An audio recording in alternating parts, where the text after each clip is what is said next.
No, you're wrong. You think you know who the next DC Marvel crossover should be, but you're wrong. In fact, everybody across the internet has been saying what they think should be the next crossover, and people have kind of like reached a popular consensus, but you're wrong. So, over the past 2 years, we have seen Deadpool and Batman, Batman and Deadpool, Superman and Spider Man, and by the end of the year, we will have Spider Man and Superman. And the question on everyone's mind over the past week has been who the next team up should be with. The logical answer for many is to just continue the Trinity from the DC side and have Wonder Woman be the next one up. But everybody and their mama has been picking the wrong Marvel candidate. There has been a lot of people who have been trying to say that it should be Aurora Monroe Storm to be the one to go up against Diana. And as much as I love Storm, I'm one of the few people that actually has been pre-ordering and buying her book as of late. I've been the one that's been the most frustrated about the fact that her book isn't an ongoing, it's a miniseries.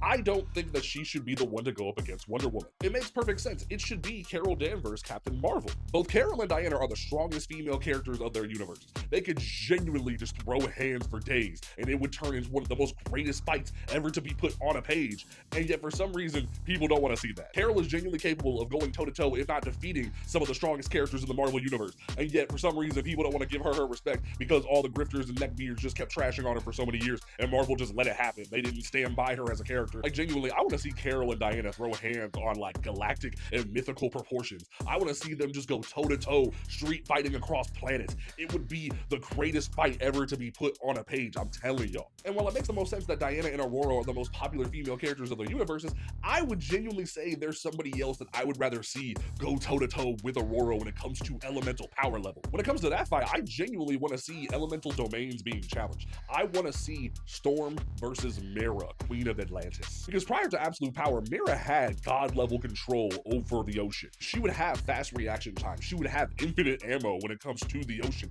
She would be able to control the pressure, control the density of it. She would be able to control like everything about the water, period. And it would be a challenge to go up against her, especially for someone like Storm. While yes, she can control the elements, she is weather, she would have to go toe-to-toe against entirely different domains. That's why it's so frustrating reading Emperor Aquaman right now, because genuinely it feels as if they've just totally disrespected Mera and just regulated her to being a mom, no powers, and just Queen of Atlantis, nothing else going on. And I feel as if it's one of the most disrespectful things they've done to her character. So yeah, no, I genuinely want to see battles of epic proportions. I want to see a street fight when it comes to Wonder Woman versus Captain Marvel, and I want to see elemental domains being challenged with Storm versus Mera. And I think it would be some of the greatest comic book pages ever to be made ever. But let me know what you guys think in the comments. Drop me a follow. Thank you so much. Have a great day.